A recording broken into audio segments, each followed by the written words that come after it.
So now we will see table borders in HTML. So guys, the HTML tables can also have the borders of different styles and shapes, and we are going to check this with the help of examples now in the VS Code, and we are going to see these CSS properties, that is the border property, then we also have the border collapse, then background color, then we have border radius, style, and then color. So guys, let us move to the VS Code over here. So previously we had defined an HTML table that is having the numbers and their string representation, and this is how it looks right now over here. So guys, we had added the borders as well, but without the borders, how does it look? Let us remove the styling over here from the HTML code. So when we remove the style from the HTML code, let me just save this file now and try reloading this page. So guys, this is the very simple table that we had written previously without any borders and without any distinctions between the rows and the columns. Now guys, let us add certain borders over here.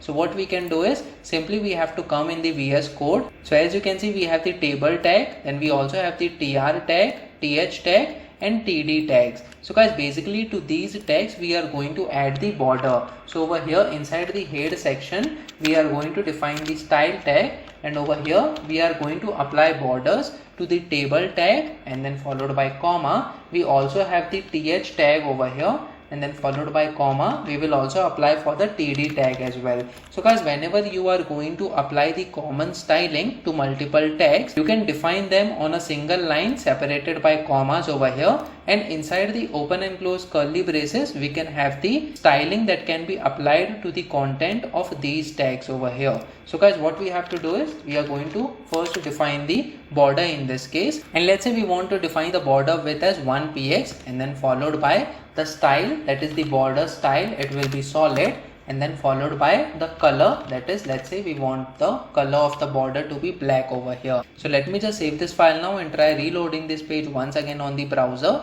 So as you can see, all the cells, that is the headers, and then we also have the table data, and then we also have the main table that is having the borders over here. Now guys, there are double borders, so we also have the border for the table cells over here, and then again we are having the border for the outer table as well. So what we can do is we can use the border collapse property in this case. So when we use the border collapse property, we are telling the browser to collapse these borders and display it only as a one border. So let us use the border collapse property as well. So we come over here, we say border collapse in this case, and we use the collapse value for the border collapse property. Let me just save this file now and try reloading this page. So if you notice, there are no double borders right now, and there is only single border to the outer table, that is the main table, and also to the individual cells as well that we can see as the table data over here. Now guys, let us provide certain padding as well to the entire content of the table. So what we can do is we can provide the padding in this case.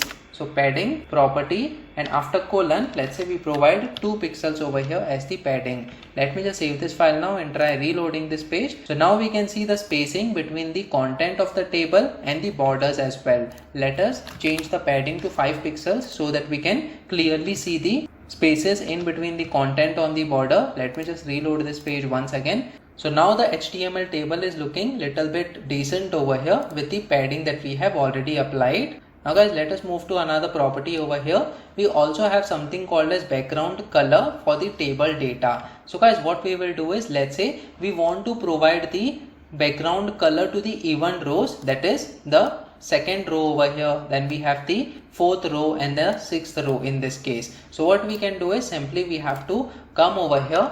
We will be defining the tr tag in this case, but guys, over here we only want the even rows to be having the background color. So we provide colon, and then we have something called as nth child over here. So when we type nth, you can see this particular suggestion from the VS Code which we are going to use. So guys, it is nth hyphen child over here, and inside the open and close parenthesis we are going to provide the word that is even. So guys, basically this is nothing but this is the tr tag that we have defined over here, to which the styling needs to be implemented, and this is the nth child, meaning we are selecting that which tr tags will be having this particular styling. So inside this open and close curly braces, we are going to have the background color over here. Guys, no need to worry about the nth child over here for now. We are going to learn more about it when we are going to see the CSS tutorial as well. So please make sure that you subscribe to this YouTube channel, that is Programming for Beginners, because we are going to learn a lot about the HTML and the upcoming CSS tutorial as well, and gain much more knowledge as far as web development is concerned. So guys, over here simply the meaning of this is we are going to apply the background color to the event rows over here. And what is the color that we want to apply? Let's say we want the aqua color to be applied. So we are going to give this color name. Let me just save this file now and try reloading this page on the browser once again. So as you can see, the event rows are now getting this particular background color. Similarly, we can also have the odd rows as well. So when we change this even to odd in this case, so the odd rows will be having the background color as aqua. So let me just reload this page once again. So as you can see, the odd rows are now having the aqua background color. So guys, in this way you can easily apply the background color to the table content over here. Now guys, let us move to another property. We have something called as border radius as well. So let us apply that. So we will apply the border radius to this table and th and then td tags as well. So when we say border radius in this case, we need to apply certain value for that radius. So let's say we provide 10 pixels as the border radius in this case. Let me just save this file now and try reloading this page once again to see what happens.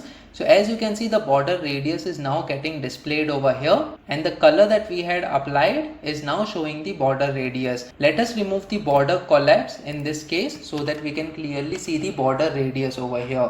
So when we remove this, save this file now and try reloading this page. As you can see, we have the border radius now, and the borders are having certain kind of radius in this case. Both the entire table as well as the th and the td tags are having the border radius now. Let us move to another attribute. We have something called as border style as well. So guys, we have already provided the border style value over here, that is the solid value in this case. So basically the first value that we provide to this shorthand method, that is the border, is the border width over here, followed by the border style, and then followed by the border color. So guys, individually you can have all these values as the border width, then border style and the border color, or you can have the shorthand method that we have used, that is border attribute. Along with that, you can provide all the three values over here. So guys, basically this border style is having multiple values. We can also have the dotted border as well.